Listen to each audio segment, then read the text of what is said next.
Welcome to the Hope College Athletics Orange and Blue podcast. My name is Alan Babbitt. I'm the Sports Information Director here at Hope College. It's been fun this school year and this semester chatting with our Hope College coaches and getting their insights into their seasons, and certainly in a school year unlike any other that we've all experienced. But I'm glad to see some competition going. And next up is the Hope College men's and women's tennis teams, which I hope to get going this weekend, weather permitting, and get their season underway. With us today is head coach Bob Cawood.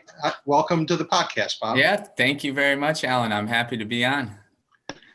Take me through. It's been a long time. I mean, I think we're maybe 3 weeks short of a year since you guys had, I think, the first weekend in March that both the men and women, were action and in playing and excited about the upcoming outdoor season in the spring. And then obviously everything got, shut down and life as we knew it was, turned upside down. We're going to play this past weekend for the women, but that match got postponed due to weather, so they got to wait another weekend. But when you finally are able to step back on the court, what will it mean to you and your student athletes to just be able to play tennis again? It'll mean a lot. I think the thing that we've been stressing more and more with the team is just understanding, put things in perspective big time. So what that, like being able to compete, that's what we're here to do. And for us not to have the season cut short, it really puts things in perspective, especially with D3 athletics, what it means to put on a Hope uniform or just to be able to compete in general. And for us to have this last Friday get canceled, it was definitely a learning lesson for them to understand even that much more of what a privilege it is to be able to still play this sport at a college level. But no, we're looking forward to it.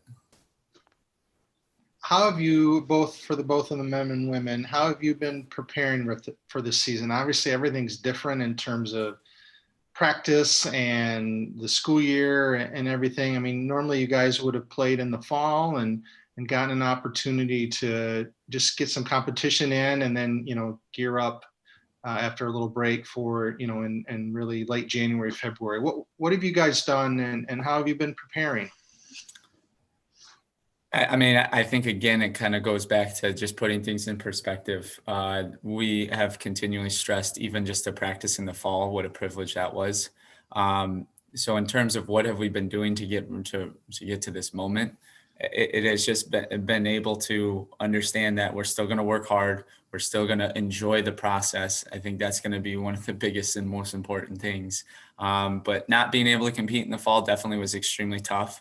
Not being able to host a Hope or the ITA, but we were still able to make practices fun in the fall. As for the spring, it's a little bit easier just because as we're preparing for our matches, this wouldn't be a whole lot different. The only difference is the number of non-conference matches that we have. And then even when things got shut down in the spring, both teams, the women's team a little bit more than the men's team, but the women's team a lot more, I should say. We were on Zoom calls about 4 times a week. And so, we stayed together pretty much the entire time of our allotted season. And then after that, we still stayed connected throughout the summer. So allowing for us to continually put that perspective in the back of our minds of recognizing that it's a privilege to be able to play this sport. Did you have to try to schedule, is it individuals, get a pairing together and then you're able to coach? Because obviously you got to watch how many people are together at one time. What was that like to make that happen, to still give that instruction that they want and that you want to give?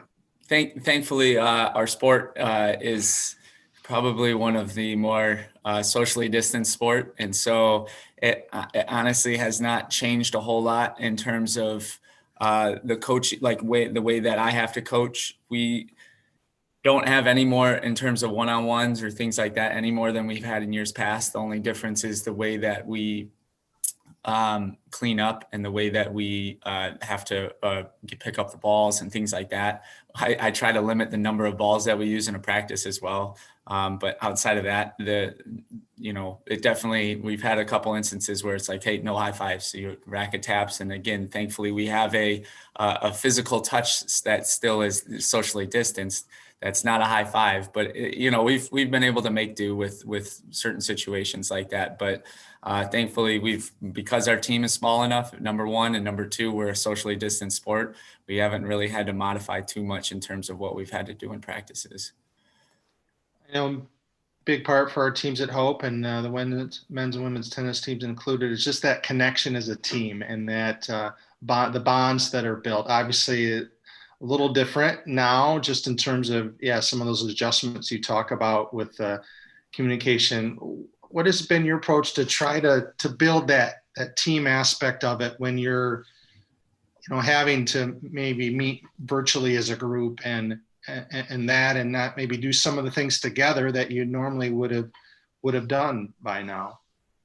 I know I've said this already, and I will continue to say it in terms of putting things in perspective. At the grand scheme of things, we're healthy.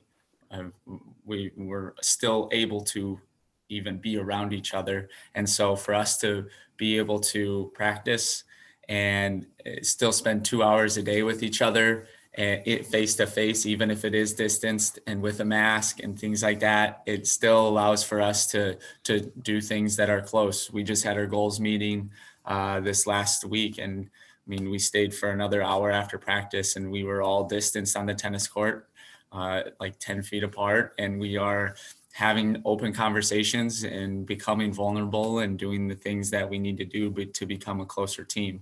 The hardest part has been more of the team activities outside, and we've tried to come up with a couple different options, and thankfully the resources that we have here at Hope have allowed for that, in terms of like team study tables where we have separate rooms for multiple people, so it's not as many people, but we're still being in the same room, and just having that human interaction of like being able to have a normal conversation with a human being is, again, that's why I think we've done a great job of being able to kind of bring it back down to the core of what it means to be a good person and to be a human being versus a tennis player or student or anything like that.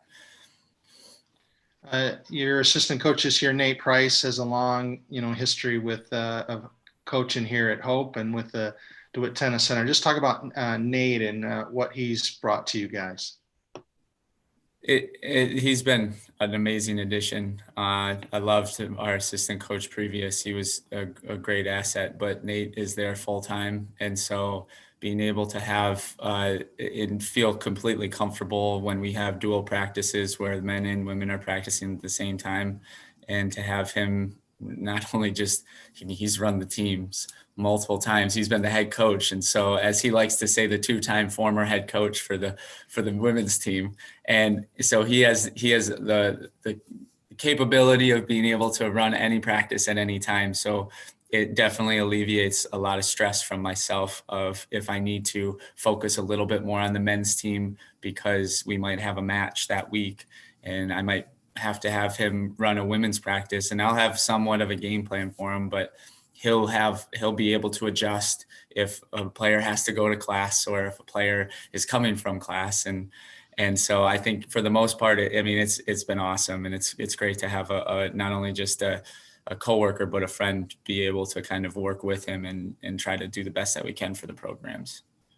Well, let's get to know these Flying Dutchmen a little bit more. We'll start on the women's side. One of the hardest things, obviously, from last season, you lost and you have to adjust to. Two of the all-time greats in the history and the rich history of the women's tennis program were Amanda Bandrowski and Claire Halleck, both top 5 in terms of all-time wins and such. And so we missed that chance to see them to compete for a full season last time. But you have some talented players coming back as well. How is this year's Flying Dutch roster shaping up? Having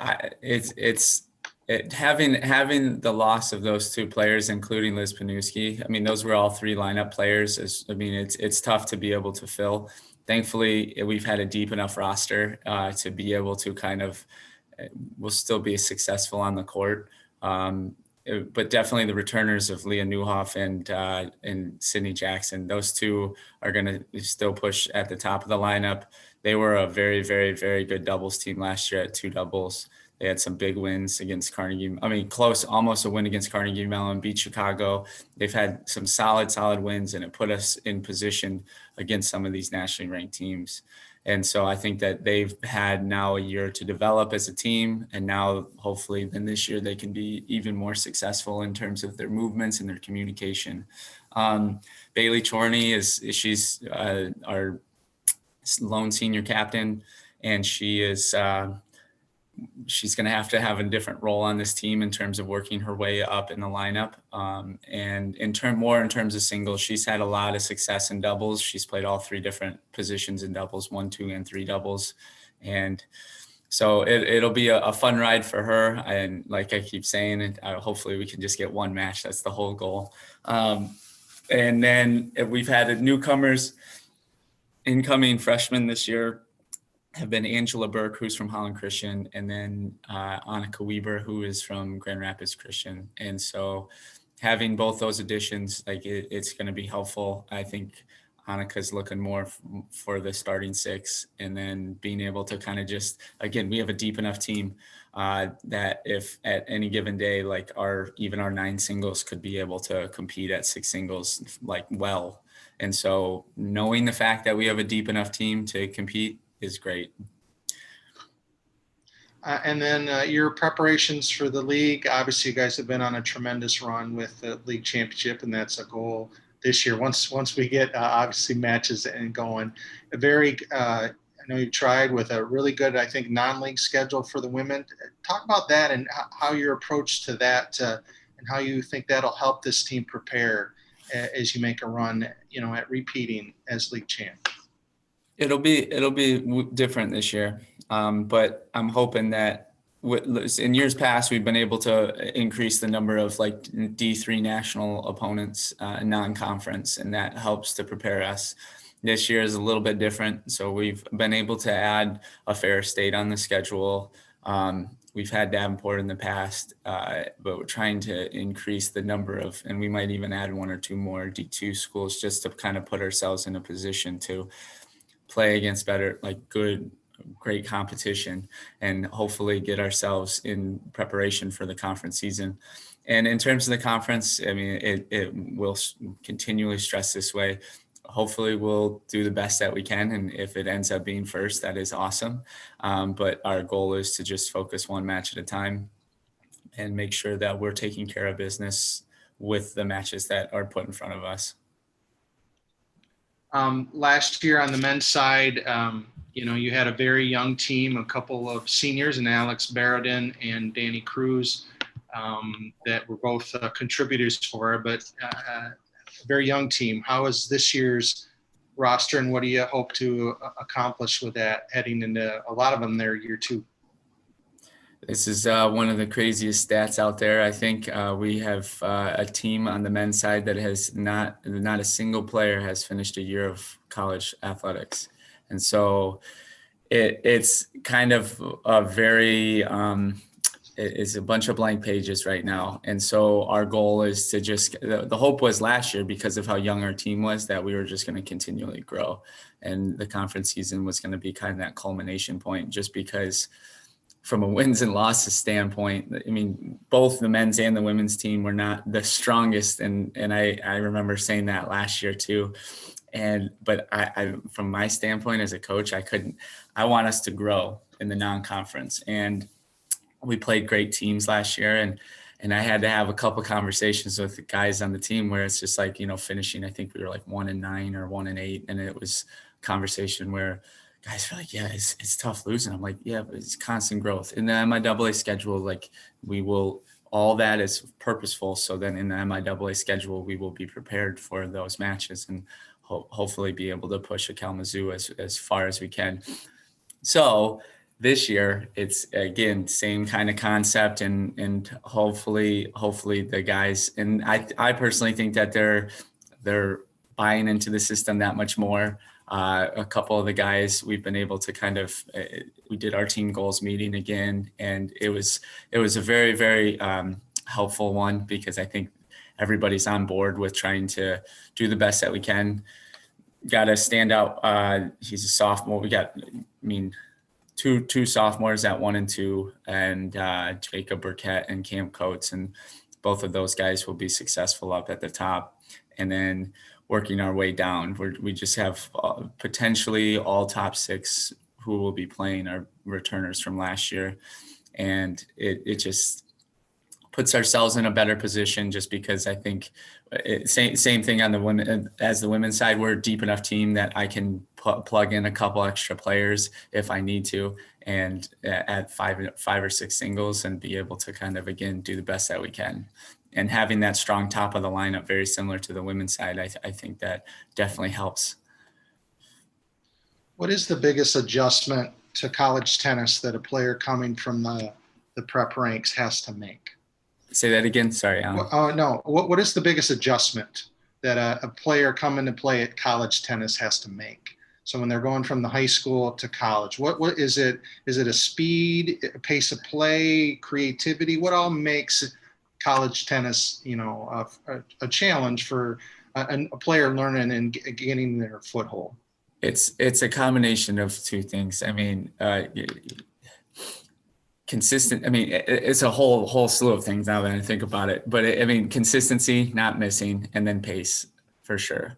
I think, currently on our women's side, I think we have 5-1 singles players from high school, and I think 3 of them aren't even playing in our top 6. And so I also think it's this aspect of everybody's good. And so it's this aspect, it's more of a mental thing where it's like, well, in high school I was this good, or in high school I was 1 singles and did all this. It's like, well, welcome to college tennis, where literally everybody's a 1 singles player, or something along those lines. And I think that's one, it's the mental jump is more recognizing that there's a lot of really, really good tennis players out there. And the whole goal is to, again, prepare ourselves the best that we can, and see what happens when we actually play.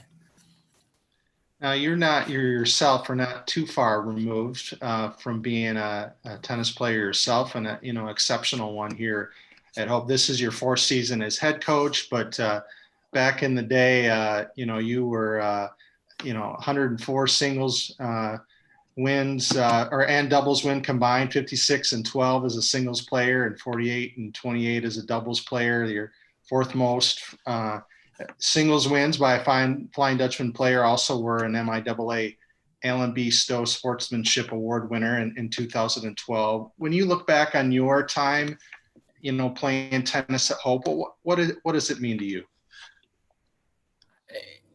This is like my way of giving back. I always say, because I definitely appreciated my coach here at Hope, Steve Gorno. He's a role model still for me. He's been a mentor. He's an amazing human being, and he taught me a lot of things that I have not been able to read in a textbook. And so for me to be able to kind of have a philosophy from that, a philosophy from playing in year D1, having Nate, having all these different people in my life to be able to kind of put me in this moment. It's my opportunity to give back to these kids and I'm not that far removed, but it definitely is one of those aspects where being able to kind of help these young men and women be able to kind of go into the working world and the real world, and be able to be somewhat prepared for it and be the best human being that they can be. And that's ultimately my goal. I, again, cannot stress how much I appreciated my coach here to shape me to be the person I am, helped with that.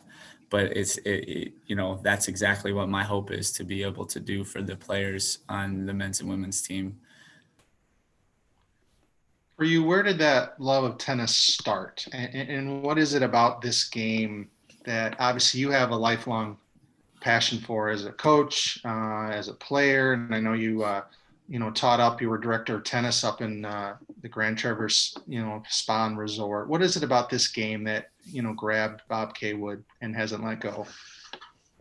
It's more of I started playing and my parents got me into it. And then, I've definitely gone through my waves of enjoyment of it. Just, I feel like if anybody does anything at a high level, but there's something about the sport where the problem solving that you have translates, and same thing with all other sports. Like I've played other sports growing up as well, but there's something about tennis in terms of like your problem solving skills of being able to understand and split second decisions of how to handle certain things and where to go and where to go with the ball and strategy and things like that.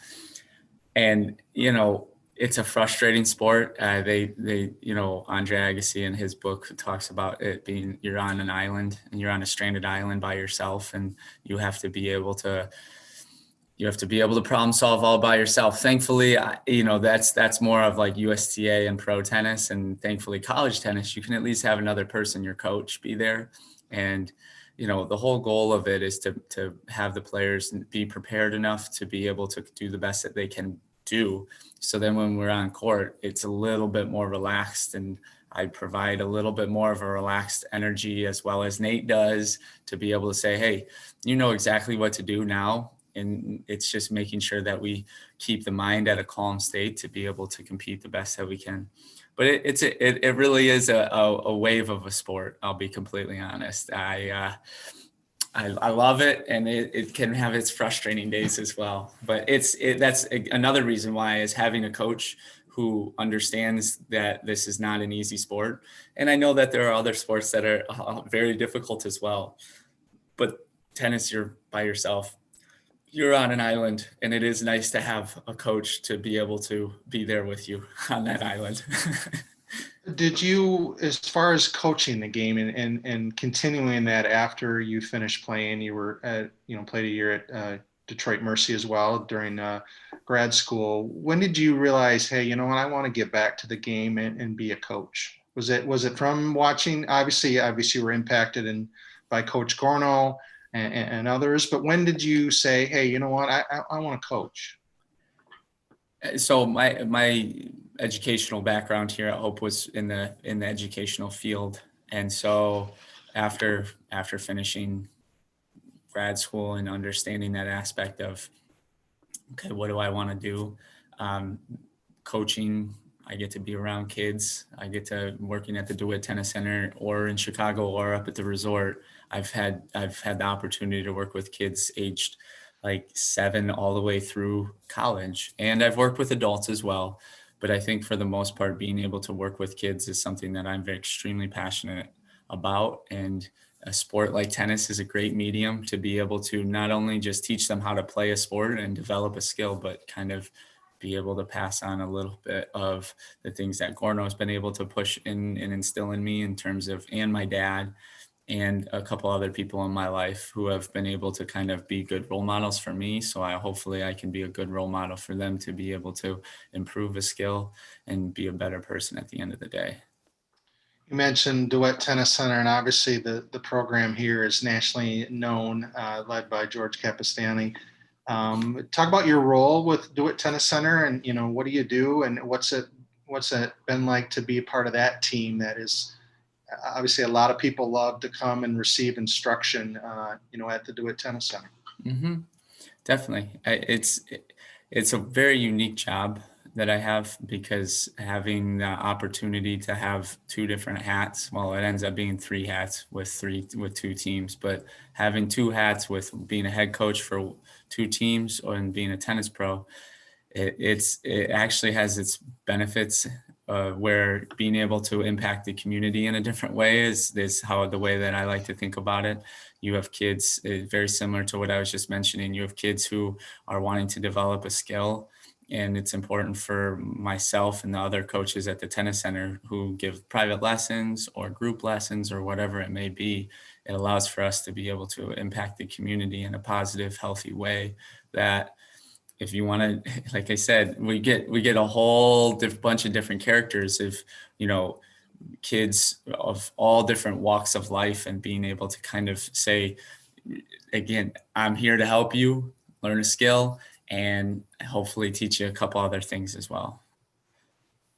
Well, good. Thank you, Bob. It's been a pleasure to spend some time with you, and we wish you the best here this season, both with the Flying Dutch and the Flying Dutchman. Yeah, I appreciate Alan, and I wish the best for all teams and everybody during this time. It's a crazy time, and I think it's important, like I mentioned earlier, to keep things in perspective. And even the fact that we are healthy enough to be able to compete is a huge win for us.